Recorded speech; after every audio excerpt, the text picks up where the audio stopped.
Hello, welcome to What the Papers Are Saying. My name is Vivian Kai Lokko. Thank you so much for joining us today for today's edition.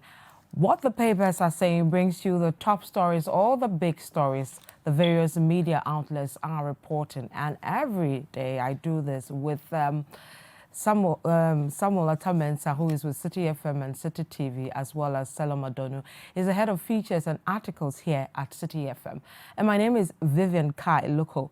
When we come back, we'll bring you the big stories for this week. Stay with us.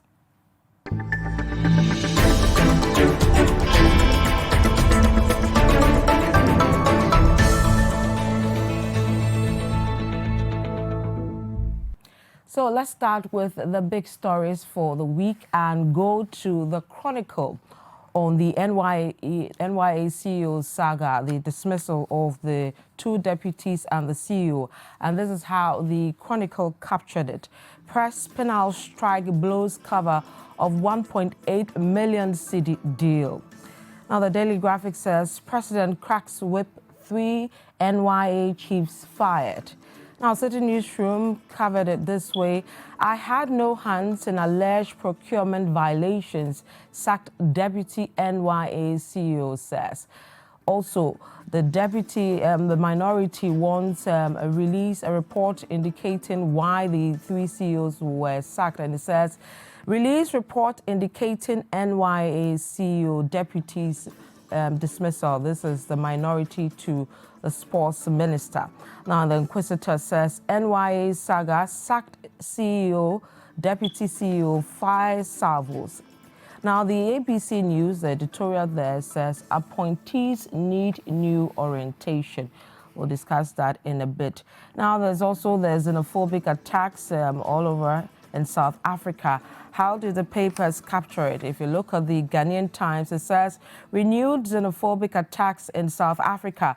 No Ghanaian casualties. Now, this is government speaking. Now, City Newsroom also from the High Commissioner says God's been good to us. Ghanaians in South Africa are safe. Same City Newsroom, another angle to the story says MTN Nigeria shuts stores after anti-South African attacks. While the new crusading guy says no Ghanaian attacked in South Africa, the High Commissioner speaking there. Now the Ghanaian publisher says madness in South Africa. Nigeria pledges definitive action. Now, the new crusading guy says xenophobia in South Africa. Reprisal attacks loom. Accra, Kumasi Malls, ShopRite, MTN brawl game on the radar. This is from the new crusading guy. Now, another story that has made some news for this week is on the University of Ghana as well as the KNUST issues to do with accommodation and change in the halls of some of those on KNUST. So City Newsroom says KNUST campus declared a security zone, students barred from demonstrating. And then City Newsroom says declaring KNUST campus a security zone won't affect academic calendar. Now the Finder says KNUST campus declared a security zone over fears of disturbances. Now let's move to the University of Ghana, issues to do with accommodation of freshmen, continuing students and also graduate students. And the graphic says accommodation crisis at University of Ghana, over 9,000 freshers stranded. Authorities claim registration portal hacked. City Newsroom says swiftly tackle accommodation crisis at University of Ghana, SRC to management. Same City Newsroom says fees regime must change to address accommodation challenges. University of Ghana Dean of Students, Professor Bokwin, speaking there. And also the new crusading guide back to the KNUST issue says KNUST now security zone.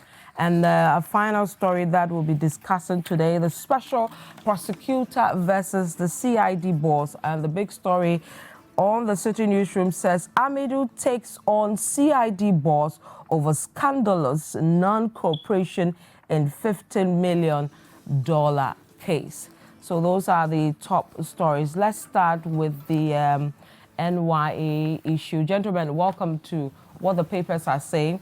Let me read a bit of some of the story to do with the NYA, and then we can start the discussion now.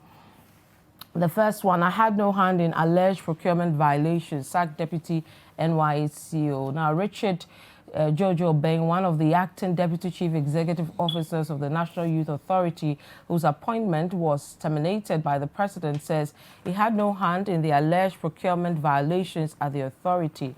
Mr. Beng, who was in charge of finance and administration, together with the CEO of the authority, Mr. Emmanuel Asegri, and another deputy, Mr. Bright Champon, were relieved of their duties on 3rd September 2019 in a letter signed by the Minister of Youth and Sports, Isaac Isiama. Now, the three individuals were asked to hand over their offices to Mr. Emmanuel Attah-Mensah, Director of Technical Projects at the NYA. And then it gives quotations of that letter. But Rocky Obeng has been reacting to this dismissal, and he says, quote, all records are available at NYE, i.e. management minutes and internal payment documents, clearly show that I and a few good people have indeed held and taken the strongest possible position to the NYA pre-force street light training engagements as the schedule officer responsible for approving payment vouchers. I refused to ever approve any payments intended to that company. I did not approve the over 1,800,000 Ghana cedis. I actually stopped the payment voucher covering that transaction and locked it up. It is still my possession. As to why and how that check was written, in spite of the payment voucher blockade, I leave it to the team of investigators and possibly the prosecutor. So, Mr. Richard Rocky Obeng clearly fighting for his reputation, saying he did not sign that. So the question is, did somebody forge his signature, or what really was the issue there? But another week, another scandal. It appears every day, where every week there will definitely be a scandal related to procurement or corruption, etc. Selorm. Very interesting. Your initial remarks with this one? The frequency with which some of these alleged corrupt scandals, are coming up, or the frequency with which they are coming up, doesn't even allow for proper analysis and for us to even soak them in properly before the next one comes. But I think it's an interesting turn of events. But I'm not very surprised, because we are in an age where it's difficult to hide a lot of things because of technology, because of social media, because of a lot of things. The citizenry is becoming a lot more alive and alert, to their responsibilities of holding the government in check, amongst other things. So it is not so surprising that they are happening. But again, it's surprising because we don't appear to be seeing an end to it. So as we sit here, we don't even know what is coming up tomorrow or the day after tomorrow. So it's not really a pretty place to be. I think we should find a way of nip in the bud, of finding a way of resolving this. I think the best way to do that will be to punish people who are found culpable, so it serves as a deterrent to a lot of the people.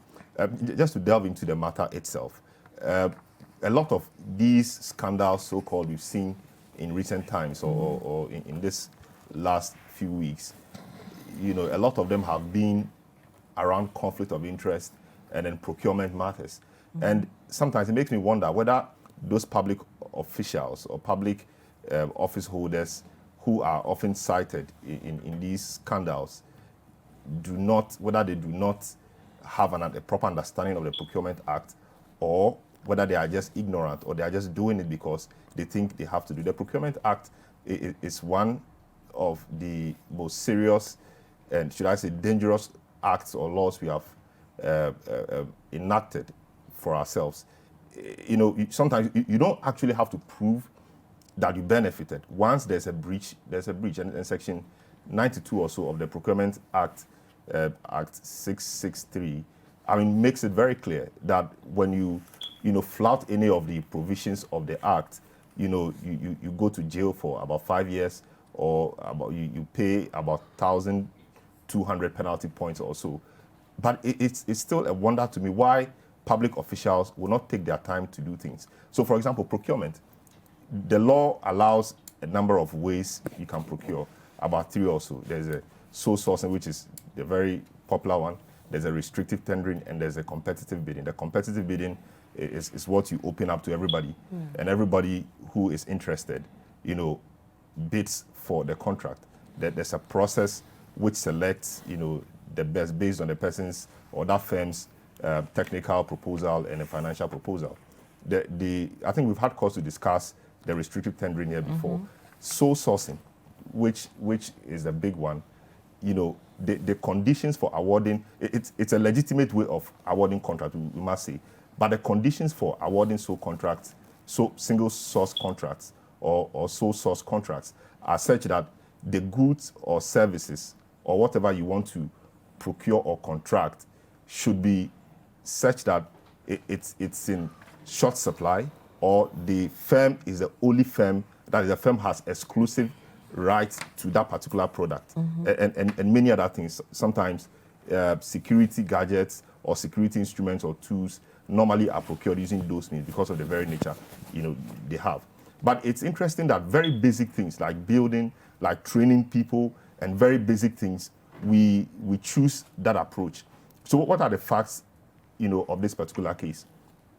We hear that the now former NYA chief executive, Mr. Asigri, contracted a firm, Prefos, to train 500 young people from various parts of the country to repair or maintain street lights, just 500 of them. And the cost for that was 4.5 million cedis or so. And about 1.8 million cedis of that has been paid. And the point is that the deputies, the 2 deputies who have also been caught in this net, say that the contract did not go through the procurement process. The board says it did not go through the procurement process. And indeed, the matter was referred to the PPA for investigation. And because of the very messy nature of that arrangement or deal, a board member, Arnold Boateng, resigned, citing certain issues happening at the NYA. And so the president has to come in. Now the president comes in, he terminates the appointment of the gentleman and his 2 deputies. I feel a bit sad for the 2 deputies because they did not, according to their own account, they were not in support of it. They were not part of it. They even raised the alarm. But it's unfortunate that when the gavel is falling, sometimes it falls on everybody. So my thinking is that the president wanted to clean the top brass at the NYA, make room for a fresh pair of hands and limbs to take the organization where they have to be. But you see, this particular contract raises a number of issues. The training was supposed to have lasted for 30 days. And the 4.5 million cedis, when you do a simple back of the envelope calculation, you realize that, training per head was going to cost the state about 9,000 cedis. And what kind of training are you going to give people in 30 days that will cost 9,000 cedis per head? Meanwhile, my understanding is that the National Youth Authority has, a number of youth training centers across the country, and youth training centers which teach electricals, which teach some of these things. So if this was so much of a priority to you, why didn't you even allow your own creations or your own department, if you like, that is the training centers, to undertake this training? And the manner in which it was done, it was so sourced, which per the definition or the conditions necessary or the condition necessary to trigger sole source contracts include the fact that they must have a certain emergency nature to the extent that you cannot wait. So it has to be done quickly. Training 500 people to fix street lights What is the emergency about it? Why must it be single sourced? And why didn't even the PPA know about it? Why didn't the board of the NYA itself know about it?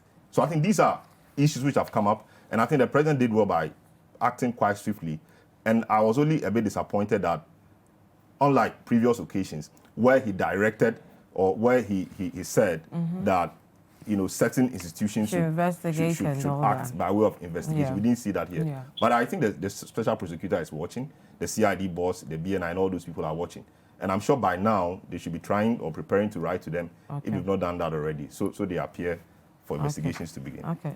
So Selorm raises a lot of questions over whether who was supposed to watch the board not being aware, the sports ministry doing its own thing and all that. And then, of course, the dismissals coming. But whether actions will be taken against these people to deter is still hanging in the balance. What is your take on this story? Thanks, Vivian. I think,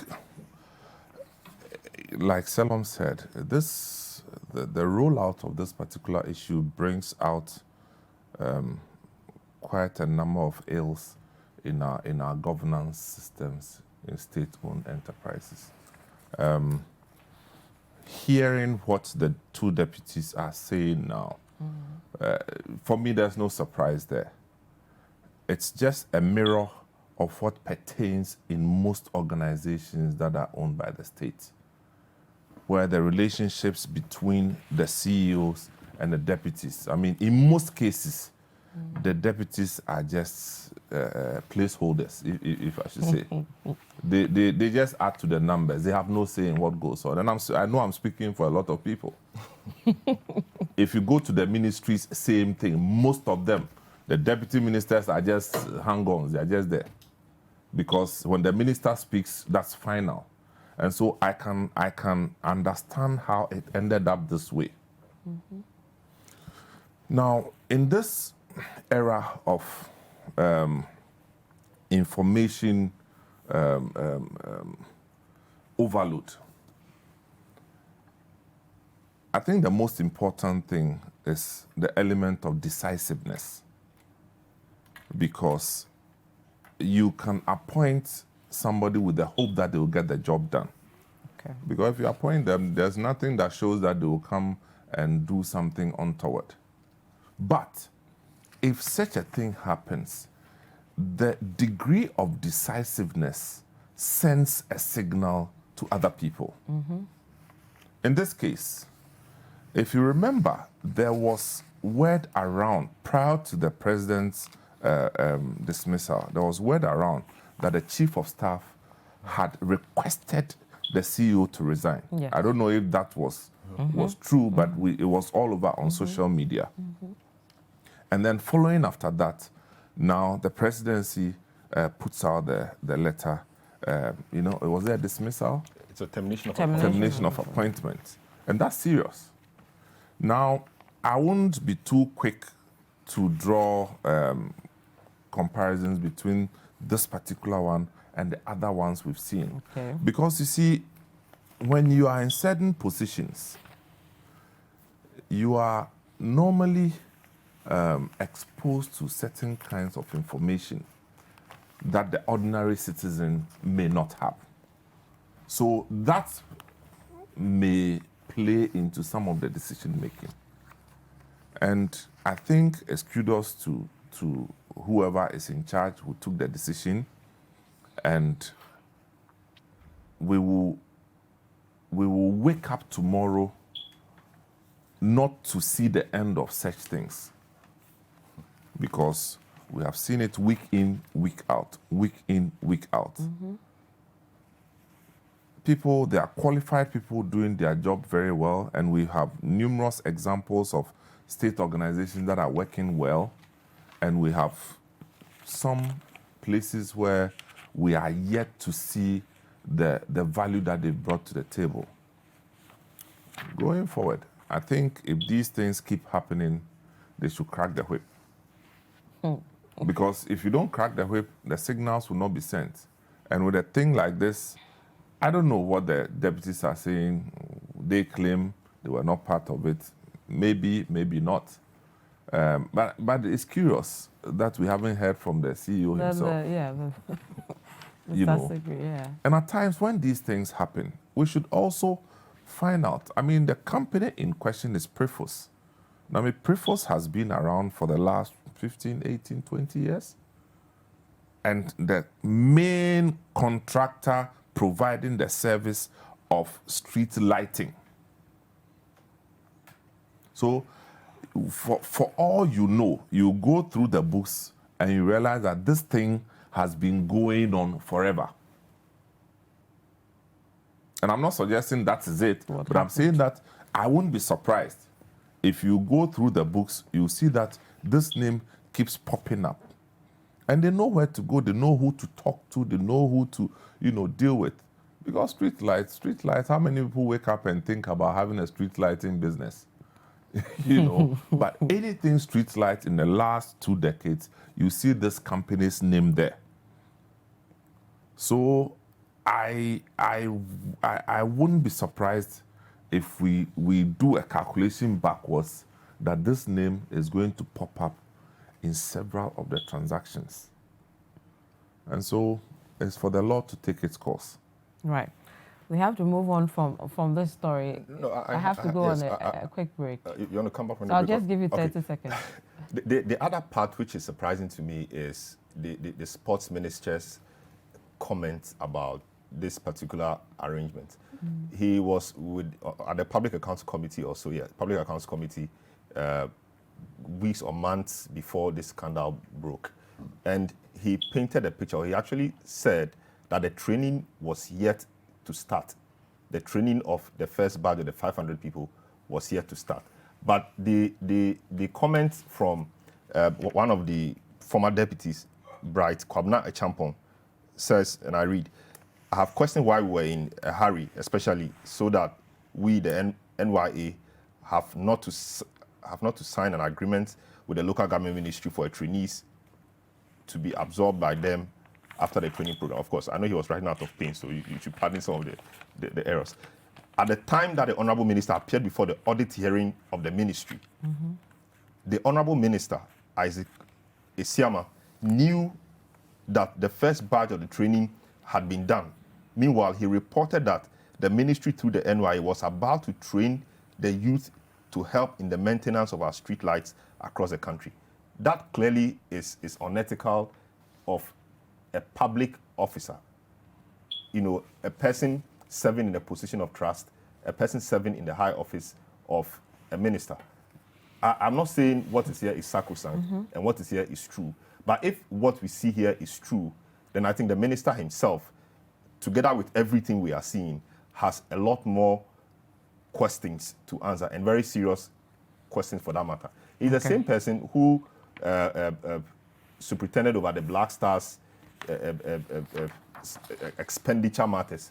And just before we will assimilate that, something else came up, so we couldn't really deal with those matters properly. Here he is again, an agency under his ministry is been embroiled in this kind of thing again.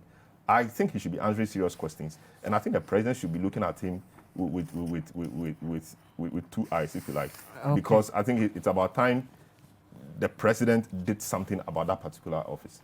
Okay. But I like the way the Chronicle reported the thing. the press penal. Press penal strike blows cover of $1.8 million CD deal. No, and then he says that the deputy singing like a canary. So you're watching what the papers are saying. My name is guys. Hold on. My name is Vivian Kai Lokko. I'm here with Attah-Mensah and Selorm Adonoo. We'll bring you more when we return. Stay with us. So welcome back to what the papers are saying. My name is Vivian Kai Lokko. I'm here with Attah-Mensah and Selorm Adonoo. We'll move to the next topic. It has to do with the xenophobic attacks in South Africa. And read excerpts of one of the stories captured by the City Newsroom. And it says, God has been good to us. Ghanaians in South Africa are safe. This is the High Commissioner who, let me quote some of the things he said. For now, everything is cool. The atmosphere is very calm. And Ghanaians are going about their work without any hindrance. I have checked with the leadership of all the provinces, and I am told that not a single person has been attacked. I have spoken to some of them, and they were positive. Calm is returning, and I'm sure we will have a permanent solution to these kinds of events. This is not the first time we are dealing with this issue in South Africa. It keeps popping up. What is the government not getting right over there? And what is triggering these disturbances? Let's start with you. Well, you know, the South African situation is a more complex situation, if you like. It's more complex than we have witnessed in any part of the continent. I mean, we've seen this in Ghana before in the early 70s, when people we considered aliens were kicked out of Ghana. We've also witnessed Ghanaians being kicked out of Nigeria in the 80s. And, you know, we still, for the younger ones, you see pictures of shiploads of Ghanaians being thrown out of Nigeria. And so, for what is happening in South Africa, you know, on the face of it, it's, for me, it's a cycle. And as a country, South Africa, this is where they've gotten to. And these are things that we have done in the past. But we are in 2019, and we need to look at things differently. There's no justification whichever way you look at it. And the earlier they found a solution to it, the better, for South Africa and for the continent itself. For me, I listened to Julius Malema's commentary, and one thing he said, which was for me very instructive, is that you can sack the Nigerians, the Zimbabweans, and those you refer to as foreigners from South Africa, and you will still be unemployed. So for me, it's a fundamental issue that South Africa will have to resolve so that they can make progress as a country. Then I saw one which is supposed to have come from the South African High Commissioner in Ghana, who we are told is saying that African countries should do more to create get jobs employment so that people will stop going to South Africa. I think this is the kind of thing you don't say around this time. It's not healthy for somebody who is a diplomat to be talking in such an unguarded manner, a manner that I consider rather unguarded, unhealthy, and unhelpful. I'm trying to pull a story. There was a story of them clarifying what she meant by what she said. I'll try. Well, I mean, we can all clarify things we say. Not being misunderstood. Unless we don't understand the English language. I mean, you are saying that people should create jobs in their countries. Why are you saying that? So that they don't travel out.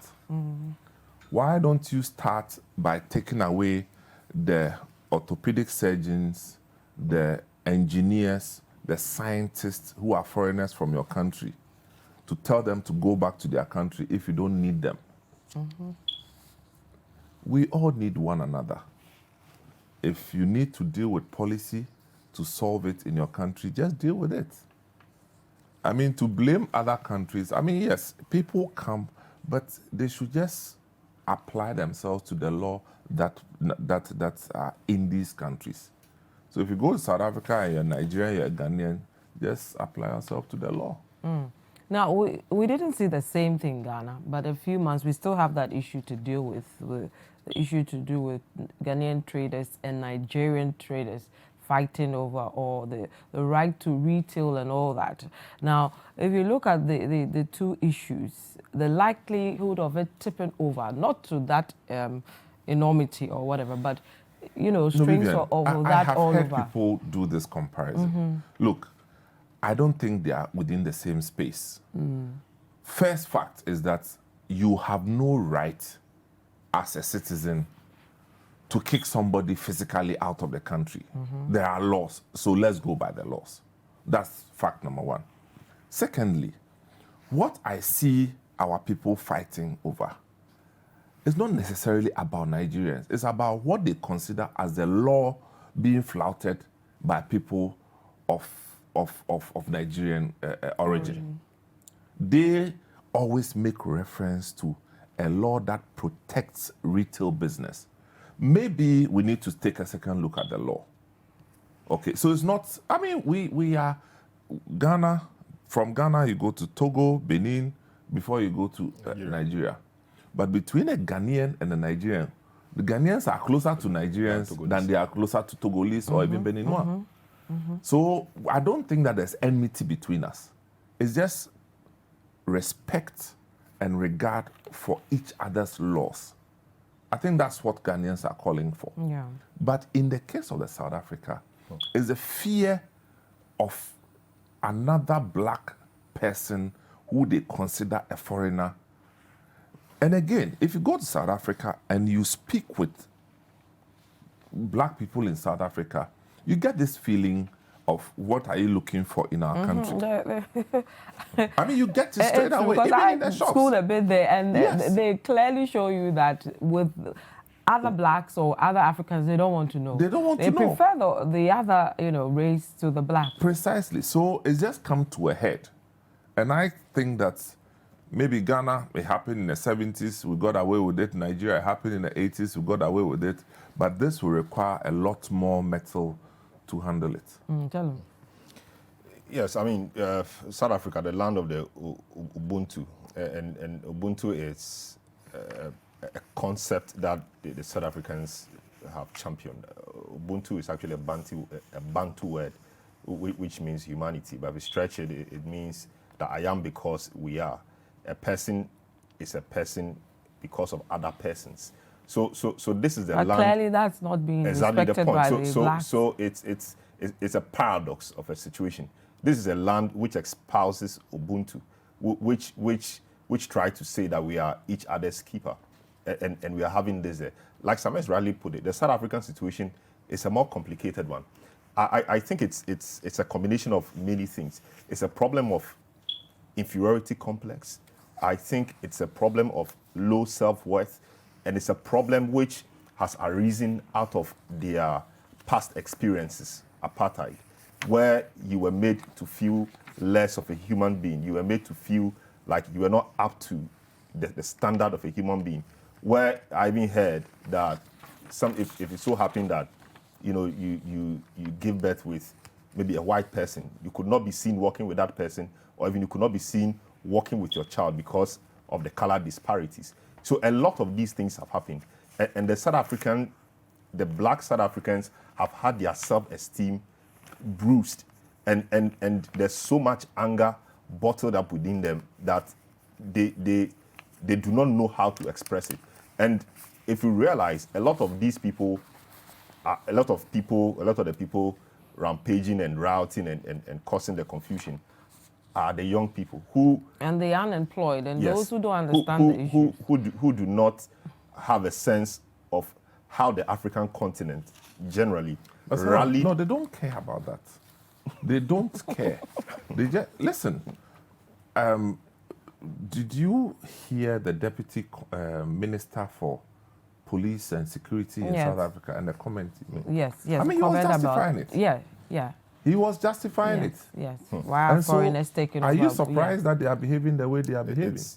And the response from the South African authorities itself has not been very sharp the way I would expect it. Of course, Julius Malema, Malema has spoken against it. Their president has also spoken against it. Of course, you should expect the president to speak up about it. But we need to see more decisive action.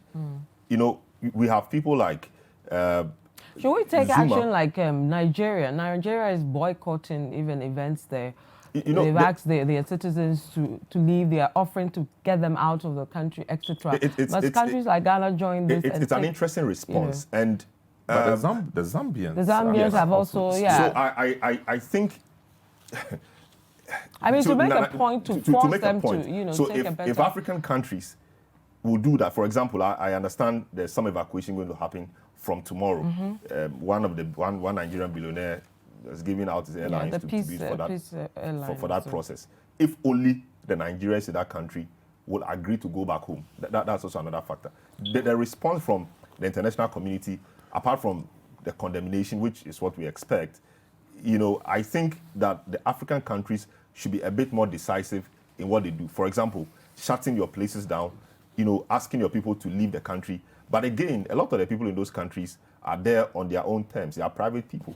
So if I have a job in that country and I'm the breadwinner for my family, now, if back your home, job and you're being attacked, most of them have kept their shops locked since this thing started. Some can't go out. They're in the hotspots. They are hoping that they are only hoping that things get better. So they'll get back to it.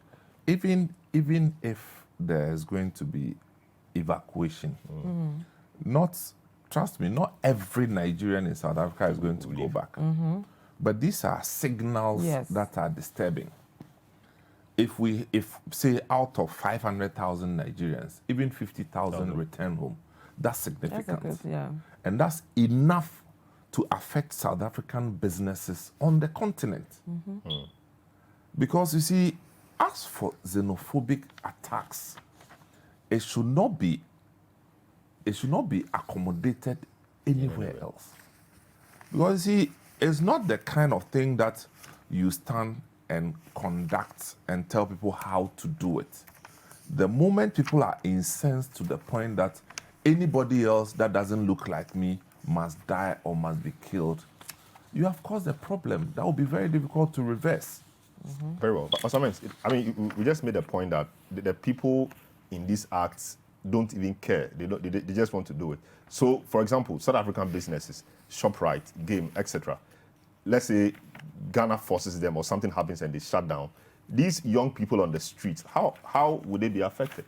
And it's not as if it's the state-sponsored... See, that's why we are not asking the young people on the streets to do something action about it. We are asking the policymakers, the politicians, the government to do something about it. That's why I'm disappointed with the South African High Commissioner.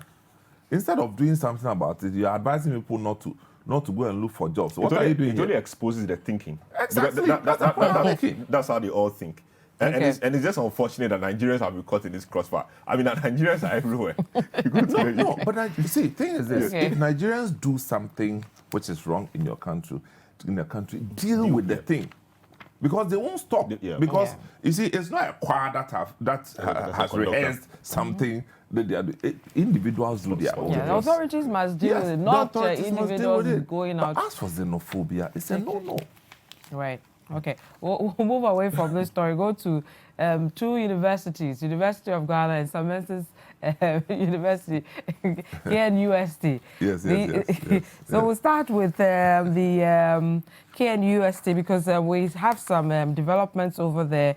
A few hours ago, the police picked up 5 Katanga students over illegal gathering. We know that that place has been now termed a security zone. So police in Kumasi have picked up 5 members of the University Hall, popularly known as Katanga, of the Kwame Nkrumah University of Science and Technology. The arrest followed the deployment of officers to an area known as Maxima to disperse a gathering of students and alumni. The reason for the gathering is unclear. Earlier this week, the Ashanti Regional Security Council declared KNUST a security zone due to renewed agitations against the conversion of single-sex halls into mixed halls of residence. The Kantangis, is that it? Katangis. Ask your husband. Oh, you are. Is that Katangis? Yes. Ask your husband.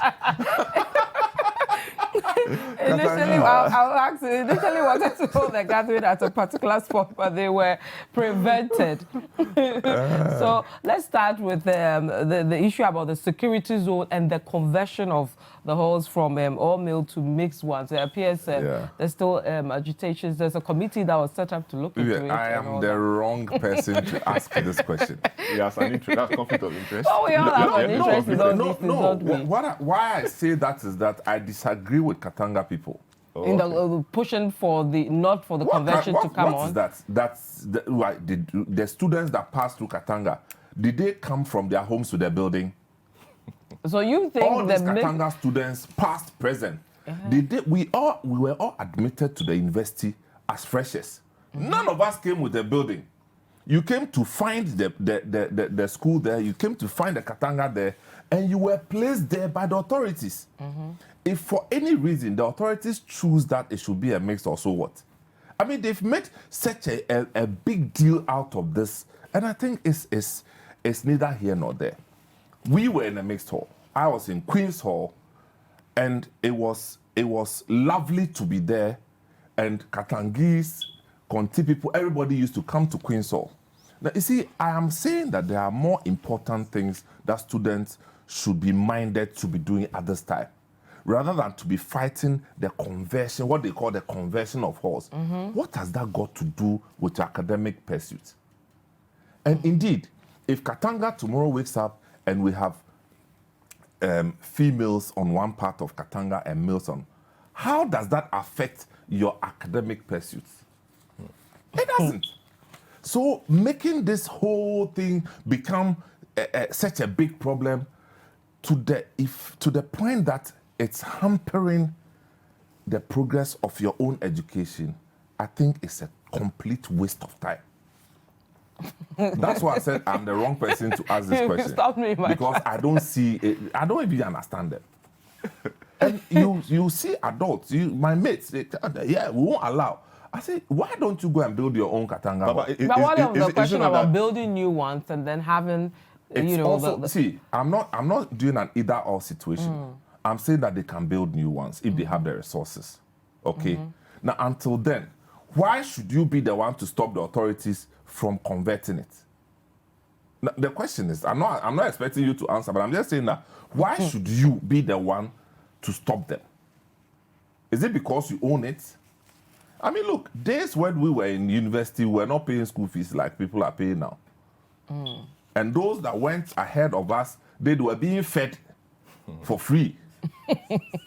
So, one, you are being fed for free. Two, you are sleeping for free.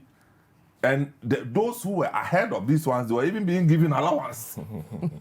So times have changed. Now the intake, the numbers are increasing. The numbers that we had when we were in tech some 30 years ago is not what we have now. I mean, they have exponentially grown. So the management architecture is different. So in solving the problem, if they think that they should make way for females, so be it. Because they're questioning that solution that has, so if you get the females to come in, after that, do the numbers work in your favor? But did they say that after the females enter, they will stop expanding? Nobody has said that. So I'll start with your expansion. Think they feel that the directive or the conversion will disrupt a certain tradition. Whose tradition? I mean, a certain tradition. I mean, the same university. How has that tradition helped the university? Maybe, I mean, it's what do they call it? It helps the university experience for them. So, for example, you talk about... No, I agree. Yeah. I agree that people go away with a certain experience. But is it written on your certificate? You know, they should tell me that when they go to interviews for jobs, they add that to their CV. Well, some people get opportunities because of old boys. Yes, I'm an old boy. Okay, it helps in certain instances, not all. No. So I was in Queen's Hall, so I don't have an advantage because there were women there. Is that what you are saying? Well, so you are saying that because it was a mixed hall, so I would never have an advantage. What does that mean? No, but I think that the thing about this tradition thing. So Vandals, for example, I mean, whenever they meet, they feel a certain sense of unity, a certain sense of purpose, and a certain sense of wanting to help themselves. The thinking is that in the mixed halls, these traditions have not been very strong. So the fear of the Katangese and I think the Conti guys is that when this happens, those traditions and the prestige they attach to same will be disrupted. And when that happens, I said I disagree. They break that bond, you know. So yeah, I think that generally the thinking. But do you have to disrupt academic work because of this? To ensure that tradition is not broken. That is going overboard. I mean, there are so many ways you could deal with it. But listen, if you have children in the university and they have to come home because somebody is talking about tradition, conversion. and conversion, you will know what it means. Well, we have to take a quick break here. When we come back, I'll take. Someone says he's a wrong person to ask this thing, so I'll take. We'll take 30 seconds from Selorm on this. Then we'll go to the University of Ghana accommodation issues. We've had this experience since forever. I experienced it. I'm sure Selorm did. Everybody else did. Oh yeah, Selorm, you went to University of Cape Coast. Okay, so I'm sure you watching me did as well. We'll talk about that quickly when we come back. Don't go away. Stay with us. So welcome back to What the Papers Are Saying. My name is Vivian Kai Lokko. I'm here with Attah-Mensah and Selorm Adonoo. Let me pick quickly some of your messages you've sent to us. This is Farouk from Tema. He says that this disgraceful xenophobic attacks by South Africans is virtually state encouraged, because listening to the SA ambassador to Ghana speak on radio clearly tells me how unprepared South Africa's state is in fighting this criminal act. This one, Hamed from Kumasi, says this government is really enjoying the goodwill of Ghanaians. People are very relaxed when it comes to its criticisms. It's very disappointing. Then another one from Williams from Takrade. It's time for we Ghanaians to vote wisely, because these people call themselves, well, I'm not getting what you're saying. Okay, this one on the Katanga, this is in Pidgin, so I'm not going to go there. Let me take a few more, then we move on to the final. The NYA story is very pathetic and further shows the rot going on in the country. The president must act beyond dismissals. Boahin Felix says, I think the xenophobic attack in South Africa is different from what happened in Ghana some time back. In Ghana, we were told not to register and regularize their stay. Now, Eduse Nana says we must not ask for any explanation. The president was not serious. Their police chief, who made a useless remark, and their high commissioner to Ghana did not add anything meaningful. Now, Richard Alaska is watching you guys. He says, I'm loving the conversation. Great show from London. And then Malema has said it all. It's sad how Africans tend to hate one another. May God grant us peace and love. Samuel Entry Bediaku says, I don't think Samens will have said the same thing if he was in the Great Katanga. So, Samens, this is to you. The Katanga boys tried to... He probably is right. I mean, I don't know if I were part of them. You talk about tradition. If you're immersed in it, you probably would think differently. Yeah. But I'm just saying that with what I know and what I've experienced, I don't think that is necessary beyond a certain point. Let's stay with the universities and go to the University of Ghana. Accommodation crisis at University of Ghana. Over 9,000 freshers stranded. Authorities claim registration portal hacked. Now, the issue of accommodation with the University of Ghana, indeed, all the universities keep coming over and over again. When I went to the University of Ghana, level 100, I didn't get a place to sleep. I had to come from home. Luckily, it wasn't so far. And I think in level 200 or 300, I got one of the hostels. And then the same thing over. My big sister experienced it. Almost everybody I know experienced it, except, of course, the old people who had things better for them. So why are the authorities struggling to deal with this accommodation crisis in the University of Ghana, for example? Amen. I think it's an operations management challenge. And our ability to do proper projections, okay? If you cannot